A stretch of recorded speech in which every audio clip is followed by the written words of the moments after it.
Been previously recorded. Today we present a special Best of Money Chat Now with Larry Steinhouse. So sit back, relax, enjoy the show because it's time for the Best of Money Chat Now with your host, Larry Steinhouse.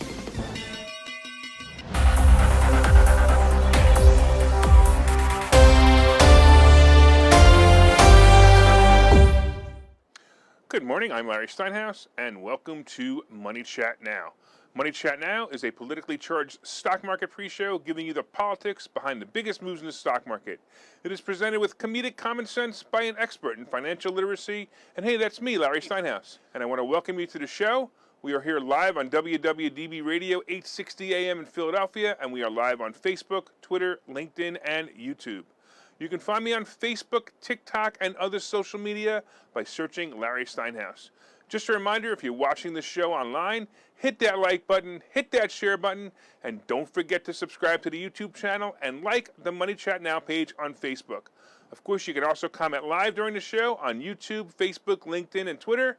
And please say hi so I know you're watching. Real quick, I'm going to say hi to the people who just said hi. Hey, I want to say hello to Rob, and I want to say hello to Dan. Thanks, guys. I totally appreciate you guys. By the way, if you're commenting from a group and it's not the Money Chat Now fan page, your name may not show up on my dashboard, so please go to Money Chat Now page and comment there so I can recognize you and say hello. Hey, Mick. Hey, Joe. Thanks so much. Money Chat Now, of course, is brought to you by Investor Schooling, and you can attend a complimentary class this Thursday by going to investorschooling.com, and there you will learn about real estate investing and stock option trading from those who do it every day. All right, let's talk about what's happening next. I want to talk about Putin being a bully. I remember when I was a kid and the bullies in school would pick on me. I tolerated it until one day I decided to no longer tolerate it or care what happened to me. I remember sitting in the cafeteria. I was eating my lunch and I was talking to friends when I noticed the cafeteria bully was throwing peas at me. You know, at first I would feel the pea hit me, and then I would look over and not see where it came from. And it happened again and again and again. Finally, I looked up and saw him do it. This guy was one of those kids you just didn't mess with. But I never actually saw him in a fight or actually ever saw him get caught. It was just assumed that he would kick your butt, if you tried to defend yourself. Well, pea after pea, I got angrier and angrier. Finally, as my blood started to boil, I got up, took my chocolate milk, went over to him, and poured the 8-ounce container over his head. Well, he stood up, ready to go, but something in the look in my eye told him to back down, and he did. He never bothered me again. In fact, when we walked down the halls and passed each other, he would actually nod at me as to say hi. Apparently, this is now the story with Vladimir Putin. We as Americans and the rest of the world were scared of this guy. We really were.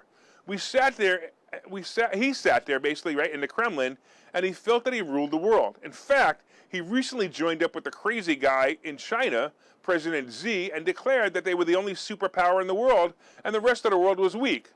Now, there may be some truth to the rest of the world being weak because the rest of the world is more concerned about what gender we are instead of what army we're building.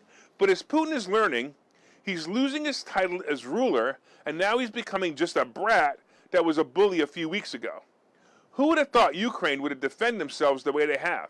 Look, I do realize that Ukraine is probably losing as Russia attacks their land, and Ukraine cannot attack Russia, but the strength of the Ukrainian people and the strength of the president of Ukraine, and he's showing this self-proclaimed king of the world that he's just a bully and he didn't expect a fight from a worthy opponent. He is not only losing his support in his own country, as we've seen through riots and protests in Russia, he's also losing every country, except for, of course, China so far, against him. He's putting them all against him. He's acting like a terrorist instead of a diplomat. Putin has wanted to weaken the West and weaken NATO. However, this invasion of Russia's neighbor, is actually doing the opposite. It looks like the countries of NATO are actually making their alliance stronger as they look to have Putin removed from office or hopefully removed from this planet. We know that NATO cannot go into Ukraine and help because it would likely start World War III. However, as we watch this event, we may see Putin accomplish the exact opposite of what he is trying to do, or at least what we were perceiving he was trying to do. Remember that Putin's goal was to keep Ukraine out of NATO. And that may be a little difficult after all of this, right? The world will be mourning for thousands of Ukrainians who died, and their anger will push NATO countries to get involved in any way they can. We're also now seeing Poland offering planes to Ukraine. However, that will be with the stipulation that the United States replace those planes with more modern planes, so Poland will get more modern planes. And, at first sight, many of us thought this war wouldn't happen, and then we thought it'd be over quickly. And soon, we thought that Russia would own Ukraine as they surrendered. Look, I see that as a short-term ending, but when the page changes in the next chapter, we're going to see other countries and ourselves getting together. The Ukraine will be stronger, and Russia will actually be weaker. Not necessarily weaker in their defense, but weaker in their leadership. Unless something big changes, and that, my friends, by the way, could be really scary. And in fact, if Russia's holding back and they unleash itself in full force against Ukraine, it'll be really bad. The Ukrainians in the world will feel that pain. All right, let's talk about Facebook and Russia. Russia's media regulator said on Friday that it will block access to Meta-owned Facebook in the country as it escalates pressure on the media outlets and tech platforms amid its invasion in Ukraine. All right. So just like here, Russia is faced with the problem of Facebook deciding what is news and what is false information. Like when we post something about, the thing that was supposed to stop the other thing that didn't, that caused medical issues, and that Facebook and also social media platforms blocked. Social media platforms like YouTube that shut me down twice now because I read news articles and directly quoted the Wall Street Journal about major drug companies actually reporting about the thing that was supposed to cure other things. Why did I use the actual words? Because I want to be able to use my social media platforms to get this information out to you guys listening and watching. The censorship from big tech is out of control. Russia has decided to do something about it. Now, please don't think that I'm on Russia's side. Honestly, there are things about this that don't add up, like in the beginning of the thing from the past 2 years. I wanted to make any conclusions. I don't want to make any conclusions before I tore down yellow tape in the playgrounds. You guys remember when I tore down the yellow tape in the playgrounds? I waited and I wanted to see what was going on. Oh, you didn't know about that? Look up some old videos on Facebook, and you will literally see me tearing down yellow tape in playgrounds and freeing our children and getting back their lives. All right, let's get back to Russia for a minute. Russia has decided they've had enough censorship of Facebook, and they have blocked access to Facebook to their citizens. It started first with a request for the platform to stop fact-checking and labeling content posted on Facebook by state-owned outlets like RT and Sputnik. Meta, of course, Facebook, refused the request. And it's weird that Russia is fighting against the fact-checking, and we in America just accept the censorship and labels as the price of using social media platforms. The Russians are getting it right, but the world hates them right now, and they should. However, the censorship of any information should be allowed as free speech. I have been trying to find information on why Russia justified the slaughter of Ukrainians, and by the way, don't think I'm on their side for a second. I'm not. You don't just go in and destroy a country just because you have problems. You try to work it out. I also just wanted to understand it from their side. The problem is that big tech has made it impossible to find this information. Every once in a while, someone sends me a YouTube video, and then the video soon disappears like the information did on the thing of the past 2 years. Yes, Putin is an a-hole, but social media companies are dead wrong to censor anything. They have no right to decide truth. And by the way, if you want to find me on Truth Social, search @Larry Steinhouse. However, if I'm wondering if they're even censoring stuff yet. Let's take a break, and I'll see you in a few minutes. Investor schooling needs a new slogan. Investor schooling? Never heard of. Investor schooling? Never heard of it. Investor schooling? Never heard of them. Any suggestions? Phil? Investor schooling. We never heard of you either. Investor Schooling. We never heard of you either. Register for a free class at investorschooling.com.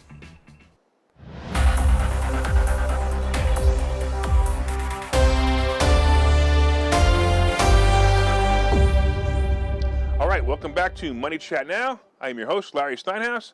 And if you'd like more information on investor schooling, you can go to investorschooling.com or call 866-424-2829, 866-424-2829. Hey, I want to thank you all for listening on WWDB Radio, AM in Philadelphia.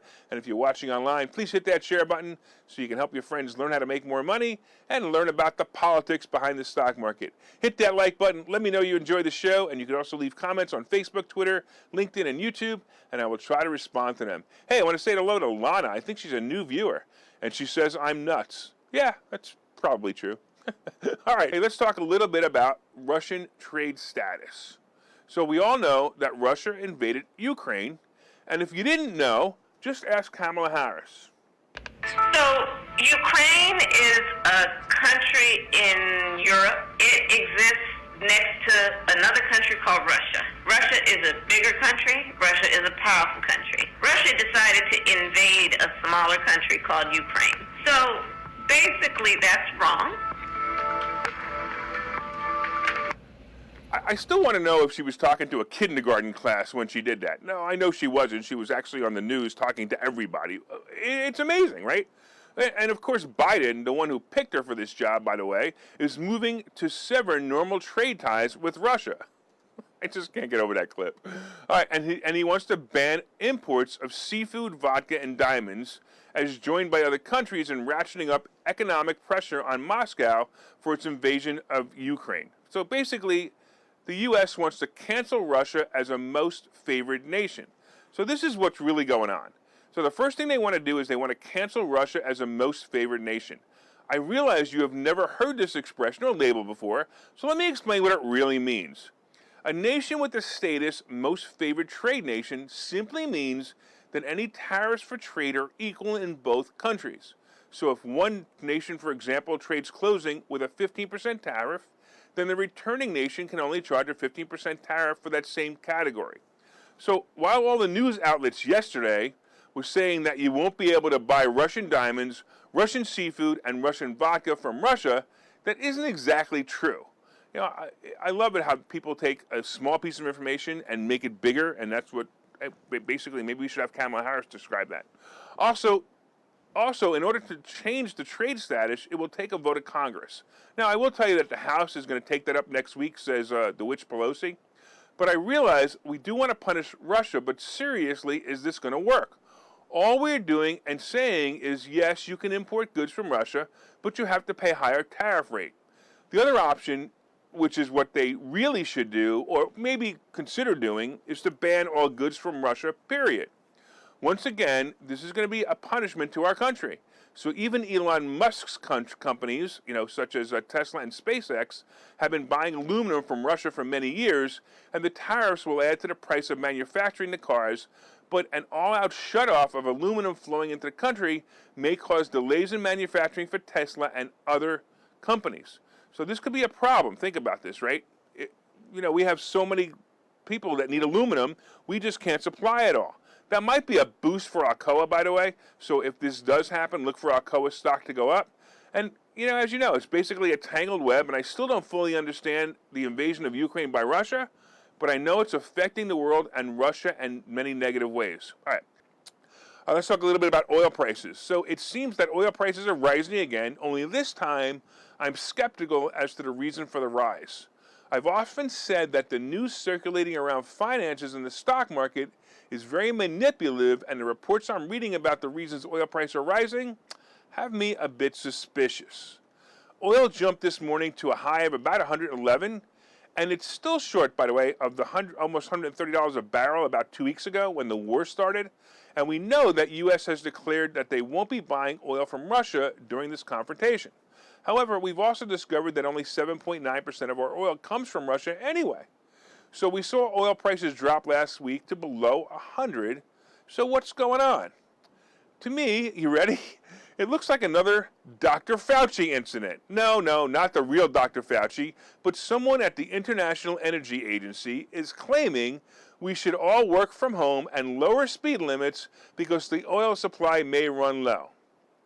Yep, this is all about another fearmonger trying to become famous, or at least it looks that way to me. This announcement by the IEA is causing the fear that is making the oil prices going up. Here we go again. Would someone find these people and put a mask on them, please? Just put a mask on them, or maybe even a pillow over their face, a muzzle, anything that will shut these fearmongers up. So anyway, expect gas prices to push up slightly until the world realizes that this isn't a real problem. It's just a made-up problem so these people can maybe get rich or famous. It's absolutely ridiculous. All right, let's take a quick break. We'll see you in a minute. Investor schooling. Those guys are everywhere. Investor schooling? Those guys are everywhere. Investor schooling? Those guys are everywhere. Investor Schooling. Those guys are everywhere. Register for a free class at investorschooling.com.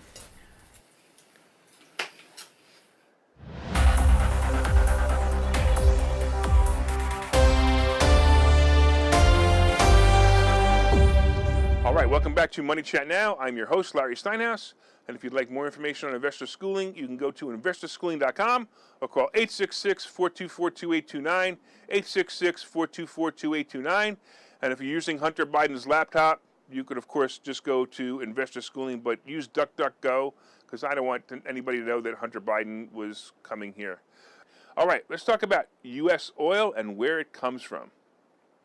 So if our problem is all about the price of oil because we are shunning Russia, does that mean if we cut off Russian oil, we will run out?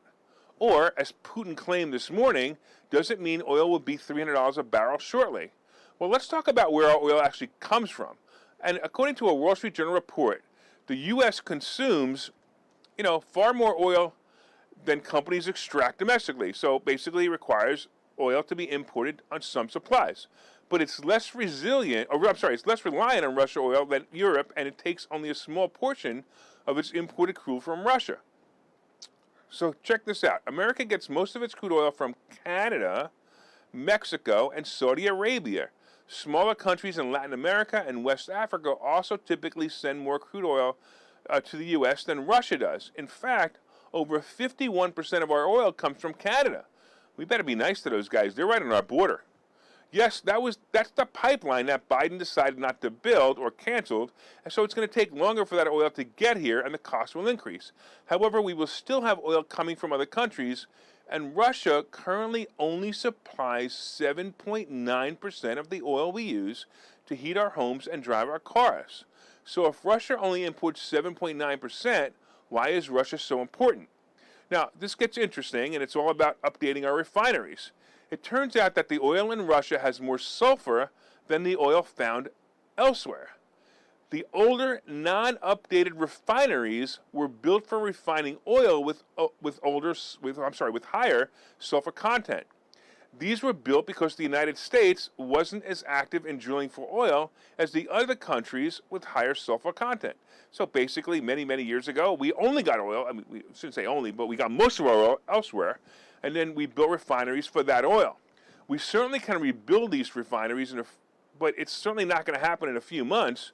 So the hindsight may help the future, but right now we have to look for oil high in sulfates in other places like Venezuela and Iran.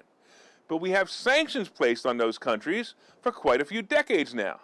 Iran has a specific sanction stating that they cannot build nuclear power plants, but now Biden is negotiating the very deal that his former boss Obama made to prevent the Iranians from building nukes for a deal to get more oil from Iran. Ugh, what a twisted web we weave. Unbelievable. The other problem is more and more regulations from the past, such as the Jones Act, and basically this was a law that was passed a century ago, has effectively limited the size of vessels that are allowed to transport goods between U.S. ports. So that has left oil buyers on the West Coast and East Coast effectively unable to get supplies shipped out of the Gulf Coast.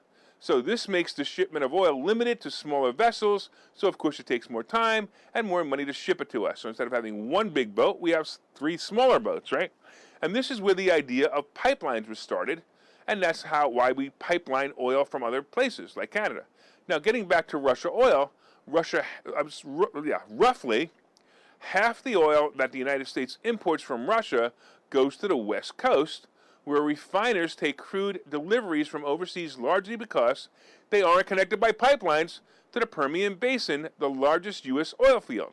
So basically, think about that. The West Coast, once again, is controlling, through regulation and green and these Democrats, it's controlling what's happening right now. So West Coast refineries take Russian crude that's shipped out of port of Kosmino in the country's eastern side of the Pacific Ocean. Well, here's a 50-foot view. That's basically a 50-foot view of the oil problem. It's all about regulations and government overreach once again. So what will happen? My prediction is the war will end soon with Russia, and Russia will own Ukraine. It's very sad, but it's what's going to happen, and the world will slowly forget the atrocities, just like they did with Crimea. Then the oil will not be threatened any longer, and of course our country will do nothing to prepare for the next time this happens, so it will happen again.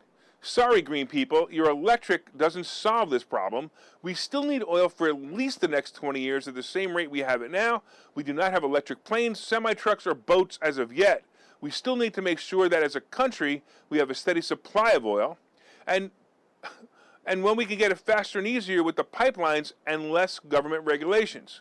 So when people say it's Biden's fault we have higher gas prices, they are correct. However, they are only partially correct, because most of the problems are from guys using too much government overreach in the past, and that's what we need to do. We need to stop this government overreach and start allowing people to drill for oil in the United States. Hey, I want to talk about something real quick. I want to talk about what's going on in Russia, because it's an interesting story. This kind of stuff is, I'm into law, and I'm also into obviously this war situation. But let's talk about this. Let's talk about Russia and Burger King. So I reported last week that many companies were temporarily closing up in Russia. Starbucks and McDonald's are some of the companies, and they stand to lose billions by closing, basically in protest of the war against Ukraine. Well, it turns out that one company who promised they would join the bandwagon and close up shop in Russia has decided not to do it. But don't jump to conclusions, because Burger King, by the way, is owned by a company called Restaurant Brands International, and it doesn't own full stake in Burger King business in Russia. It turns out that they have a joint venture partner in Russia, and that company has an agreement that does not have a clause in it that says, if Russia goes to war with Ukraine, we can cancel our contract. So that basically means if Burger King wants to close or suspend operations in Russia, they simply can't unless they make their Russian partners whole again. The sanctions against Russia will make it difficult for Burger King to support the Russian arm of the company. However, they are obligated to do what they are allowed to do to support the company. So just for clarification, Burger King only owns 15% of the Russian Burger King business. And my guess is soon you're going to see it rebranded into a new name. And that's probably what's going to happen. But I don't know. Maybe they'll call it like a Burger Kremlin, home of the warmonger. Yeah, I know. I'm kind of tired this morning. My humor's off. Ugh. Hey, I want to thank all your listeners on WWDB Radio, 860 AM in Philadelphia. I want to thank you for your continued support. And, of course, if you're enjoying the show, please reach out and let us know. You can leave comments on Facebook and let us know. My name is Larry Steinhouse. I'm the host of Money Chat Now, and I'm also the CEO of Investor Schooling. And for you guys who haven't pre-ordered my book, go to barnesandnoble.com, look up Money Hacks by Larry Steinhouse, and I promise you, you will like this book. You can pre-order it right now. It's available for pre-order, and you will definitely enjoy it. Of course, from time to time, I own some of the assets and options discussed in this show, and the opinions discussed in this show are solely mine, and no one has asked me to discuss them. I look forward to seeing you guys tomorrow. Have a profitable day.